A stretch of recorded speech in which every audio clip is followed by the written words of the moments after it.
Yep, here we go.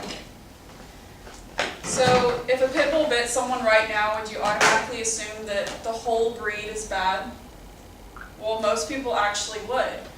So, that's like saying if I shot someone right now, all white people are bad. That's not true. You cannot say that. And that's what I'm going to talk to you all about today, is pit bulls are actually a very good breed. So, these are statistics, and these are the top dogs that you can have based on their personalities per se, and these are the worst dogs that you can have. So what I've done is actually the ones that are the same colors, why would they be in the top best dogs you can have and the top worst? That just doesn't even make sense. Why is it that you can get a poodle as the number 8 dog you can have, yet it's number 14 for the attacks? That does not make sense. You cannot do this to dogs. The American Pit Bull Terrier and the Yorkshire Terrier are technically the same type of breed because they're both terriers. So you're saying that a pit bull can be one of the best dogs you can have too. So my next thing would be talking about the terrier breed. Altogether, the terrier breed are very energetic. They're strong, athletic dogs. And most people who get pit bulls are typically thought to fight them, but really that's not true. These features are good if you're an active person as well, because would you see a hunter taking a chihuahua out?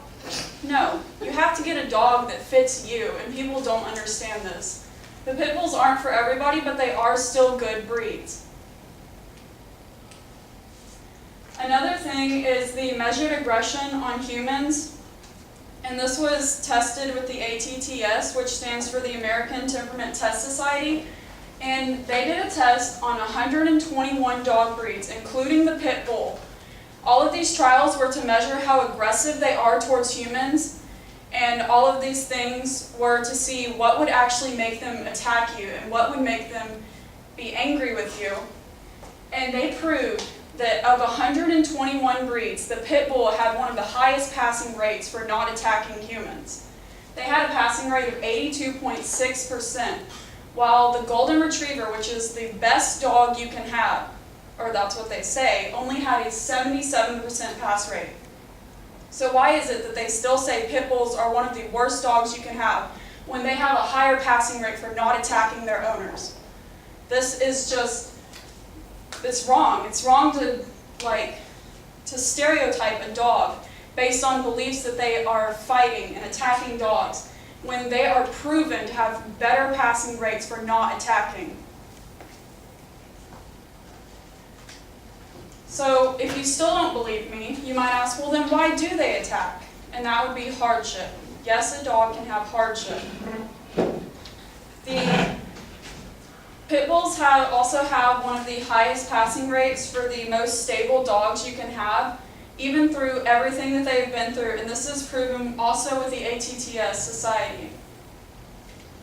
In Detroit, this is one of the highest places for breeding pit bulls, and when you inbreed dogs, it messes with their genes just like it does with humans. So when they would breed them, they would fight them and they would turn them loose. And statistically speaking, with the number of dogs that were bred, there should have been more attacks with the pit bulls, also because their genes were messed up from inbreeding that was caused by humans, but there wasn't. And that is because they have a very high passing rate for not attacking humans, and they are in the top 5% for being one of the most tolerant, patient dogs that you can have in the world. So why do people still say that they attack humans all the time? Because this is not true. These dogs are always sold and fought, and yet they still pass these tests. So another thing with inbreeding is humans come out wrong when we inbreed, I guess we're saying.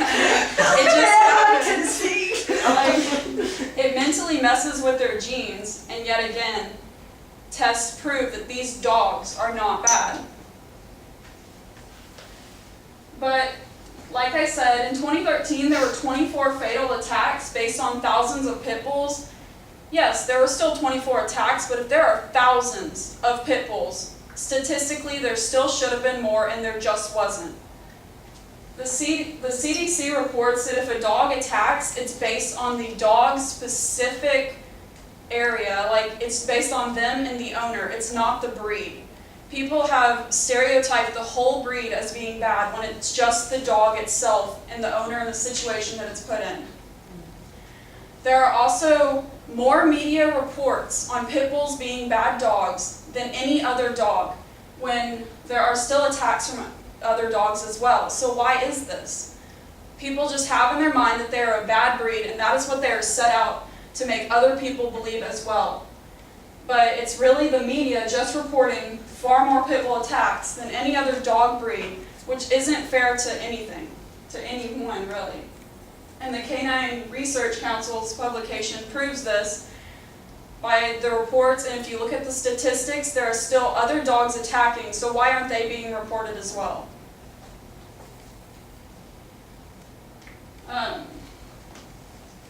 People breeding them and fighting them, and people only announcing their flaws like the news, are why pit bulls have bad reputations.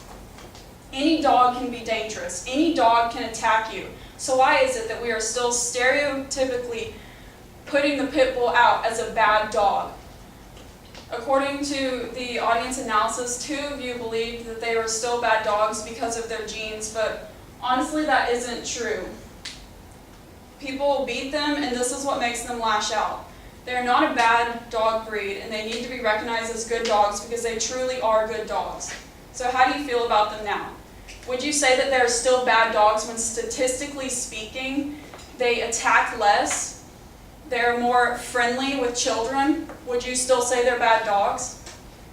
Would you say all white people are bad if I shot someone and I'm white? No. So why are you doing that to the dogs?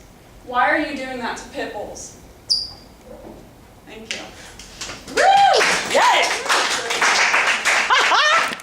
That's my student. Yay!